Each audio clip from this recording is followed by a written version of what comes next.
suis David Farran, maire de Duhamel. J'habite le lac Chevreuil de cette municipalité. J'habite la municipalité de Duhamel depuis 15 ans. V'là environ 8 ans, les citoyens de Duhamel, certains citoyens, sont venus informer le conseil qu'il y avait de l'activité minière aux abords du lac où ils habitaient, le lac Doré pour être plus spécifique. C'était une première pour nous. On n'avait jamais entendu parler de l'activité minière dans notre région. On n'avait pas été informé ni par le gouvernement, ni par la compagnie minière qu'ils exerçaient un droit de claim sur notre territoire. Après recherche, on a compris que l'activité n'était pas sur notre territoire, mais sur un territoire voisin au nôtre, mais à proximité des limites de notre territoire.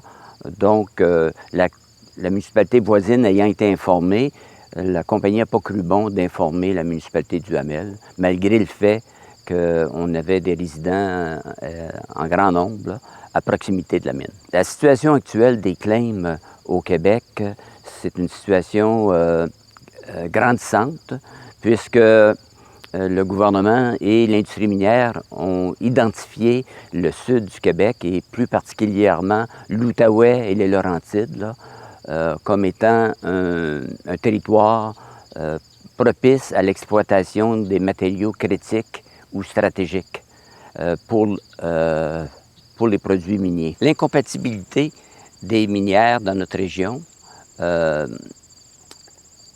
dérive du fait que la région a été bâtie sur l'or vert au départ. Les forestiers ont développé la région ici. Puis, depuis environ 60 ans, le gouvernement a doté la région d'une nouvelle activité, celle du récréotourisme. Les municipalités ont embarqué dans cette vision-là, ont cohabité avec les forestiers, ont utilisé les chemins forestiers existants pour rendre accessibles de très beaux lacs de notre région. Et maintenant, ce n'est plus, Duhamel n'est plus le pays de l'or vert, mais bien le pays de l'or bleu. On vit maintenant du récréotourisme. L'incompatibilité minière vient avec le fait que sur un vaste territoire, il faut exploiter le territoire en fonction des différents utilisateurs. Alors, si il y a des passionnés de la chasse, bien, il y a de la place pour eux. Si c'est l'activité de pêche, il y a de la place pour eux. Présentement, il y a 2 classes de citoyens partout avec la loi actuelle. Les résidents d'un périmètre urbain bénéficient d'une protection beaucoup plus grande que les villégiateurs ou les résidents permanents qui habitent en dehors du périmètre urbain. Et je pense qu'ils ont été les oubliés dans la loi et dans le document d'orientation. Et moi, je suis là pour rappeler au ministre que ce n'est pas acceptable, qu'il y ait 2 classes de citoyens au Québec. Présentement, je peux faire un parallèle, un comparable. L'activité minière sur un territoire donné, c'est un peu un parc industriel lourd qui arrive, là, de grande envergure. L'exemple que j'ai ici en tête, à Duhamel, il y a un claim minier entre le lac des Plages et Duhamel qui couvre un territoire d'environ 25 km². C'est un gros parc industriel.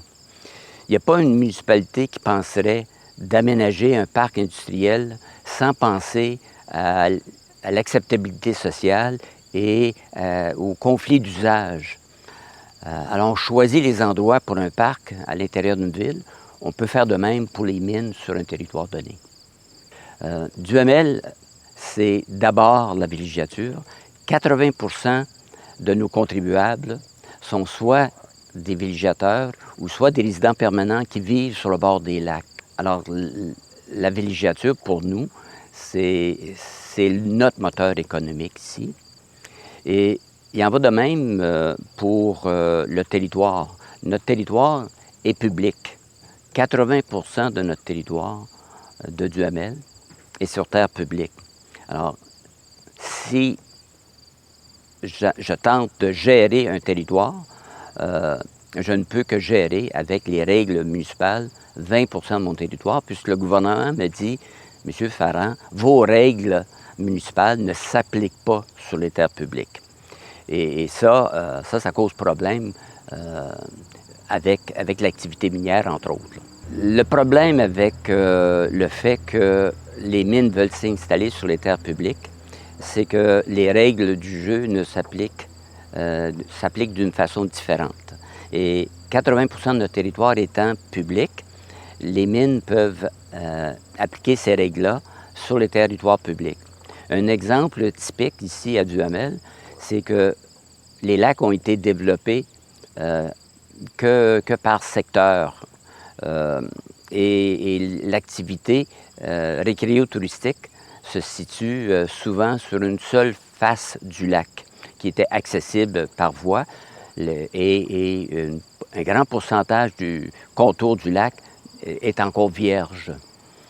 Le ministère souhaite offrir à l'activité minière tout ce qui n'a pas été développé, sans égard pour l'investissement qui a été fait par les propriétaires et qui ont, eux, cru dans la volonté du gouvernement de créer des zones de tourisme, de récréotourisme et de villégiature. On se retrouve donc avec des lacs avec une centaine d'habitations qui se voient maintenant menacés par l'arrivée d'un voisin qui souhaite, pour les prochains 15 à 30 ans, exploiter une activité minière comme voisin, en se disant, bien, on va faire les choses différemment, on va être à l'écoute et on va bien s'entendre. Et nous, on pense que c'est incompatible.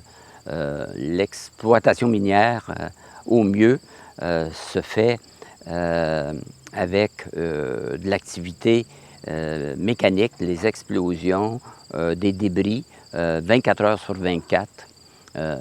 Et ça, c'est 365 jours par année.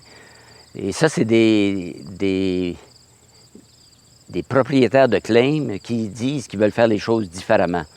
Et c'est leurs ambitions, c'est de travailler comme ça, à côté d'une zone habitée. Et on ne pourrait pas faire ça alentour d'un périmètre urbain, mais le gouvernement le permet dans les zones lacustres et les rivières. On doit identifier dans notre schéma d'aménagement les zones que le document d'orientation nous permet de placer sur une carte. Et quand on fait notre travail et qu'on ajoute ce que nous, on pense nécessaire, le gouvernement refuse le travail qu'on a fait en disant non, vous allez le refaire parce que vous ne connaissez pas, vous avez mal compris les règles du jeu et vous devez le faire en fonction des règles du jeu. Et nous, on dit, on ne veut pas le faire en fonction de ces règles du jeu-là parce que ça serait trahir notre population. Ça serait faux de dire qu'on a une carte qui décrit l'incompatibilité quand elle n'est pas complète, cette carte-là. On nous dit, on vous donne les outils pour équilibrer les forces entre l'industrie minière et les autres usages, mais les règles du jeu sont faussées. Le gouvernement a des yeux que pour l'industrie minière et l'arrivée d'activités minières dans le sud du Québec pour promouvoir sa stratégie économique d'avoir une industrie de batterie pour le monde automobile. Moi, j'ai dans les mémoires qu'on a préparées à notre MRC, on est à notre 3e mémoire en 3 ans, il y a 2 exemples qui sortent. D'abord, le lac d'Argile. Il est bien connu en Outaouais, le lac d'Argile. 150 résidents permanents, villégiature, un terrain de golf, un camping public bien connu de la population. Et avec les règles du jeu actuel, on protège relativement bien, avec un contour de 600 mètres, là, les activités actuelles.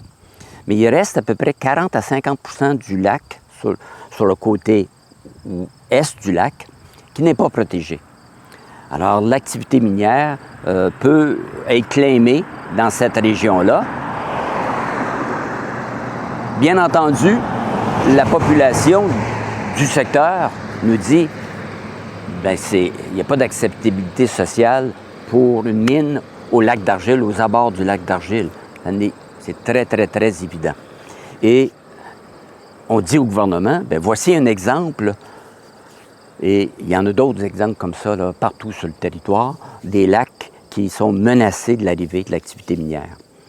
Et le gouvernement nous dit, bien, soyez tranquilles, même si c'est claimé, il n'y aura pas de mine s'il n'y a pas d'acceptabilité sociale. Et nous, on dit, bien, on veut l'inverse. On veut que quand le territoire va être claimé, c'est que c'est là qu'on va décider s'il y a acceptabilité sociale pour les claims. Sinon, on va vivre avec 10 ans d'exploration minière de claims, souvent 24 heures par jour, et une grande inquiétude de savoir, est-ce qu'au bout de 10 ans, est-ce que notre numéro, notre claim va être celui qui va être? Et ce qui est inquiétant par rapport au claim, c'est qu'il y a une augmentation importante, un boom de claims ici dans le territoire et partout dans le sud du Québec. On parle d'avoir doublé en 18 mois les claims. Nous sommes rendus là, juste dans le sud, dans 4 régions du sud, là, la Mauricie, les Laurentides, l'Outaouais et la Nodière. On dépasse 15 000 claims. Et si je me fie aux chiffres du gouvernement où pour chaque 1000 claims, il n'y a seulement qu'une mine, ça veut dire 15 mines dans le sud du Québec dans les années à venir. Est-ce qu'on peut arrêter ces claims-là avant que ça passe à 20 000 et à 25 000? Les chiffres sont aberrants. Là. En un an et demi, on n'a plus que doublé. Alors, on est parti de 7 000, on est passé à 15 000 claims. Il faut cesser cette hémorragie pour le bien de la population. Et le gouvernement, plus il retarde les négociations avec les élus locaux, plus il donne la chance aux compagnies de claimer ce qu'ils ont à claimer. À preuve, les abords du Mont-Tremblant est claimé plus grand que le parc du Mont-Tremblant lui-même. Et pour nous, c'est inacceptable. Les règles du jeu gouvernemental, c'est les mines claiment à peu près n'importe où ils veulent claimer. Ils investissent des dizaines de millions de dollars pendant des dizaines d'années pour arriver à la fin et se faire dire par le gouvernement, bien, vous pourrez l'exploiter s'il y a acceptabilité sociale. Et là, c'est malheureux parce qu'on a toujours un perdant. Soit la compagnie qui perd tout son argent parce qu'il n'y a pas d'acceptabilité sociale, ou la population qui y perd parce qu'il est pris à accepter une mine comme voisinage, parce que ça va créer des emplois, parce que la compagnie a su influencer une partie de la population. Alors, c'est gagnant pour un, perdant pour l'autre. On est le village gaulois à Duhamel sur le dossier des mines. Un claim, là, on ne connaissait pas c'est quoi un claim. Un TIAM, on ne savait pas c'est quoi. Le contenu de la loi sur les mines, on ne connaît pas ça ici dans la région. On n'est pas une région minière. Alors, la passion de certains ont fait en sorte qu'on a pu collaborer entre élus et citoyens. Je souhaite la collaboration du gouvernement. Je souhaite d'abord un gel des claims parce qu'on a démontré, hors de tout doute, là, qu'on est dans un boom de claims sur notre territoire et ça doit cesser. Je veux m'asseoir avec le gouvernement pour obtenir plus de flexibilité dans la réglementation. À défaut de ça, le gouvernement va devoir prendre ses responsabilités puis dire « Monsieur Ferrand, tassez-vous, je vais la faire la carte ». Et M. Legault et M. Julien auront l'odieux de présenter la carte aux citoyens. Ça ne sera pas les élus locaux qui vont le faire à leur place. M. Legault, après 3 mémoires et une lettre de notre préfet, nous attendons à ce que vous puissiez réagir rapidement, d'abord avec un gel ou un moratoire sur les claims dans le sud du Québec, et ensuite, sérieusement, dans les semaines après les élections, s'asseoir avec les élus et renégocier les règles du jeu pour donner plus de pouvoir à la région, on a besoin de ça. Ce qu'on n'a pas besoin, c'est de se faire dire de parler aux fonctionnaires du ministère.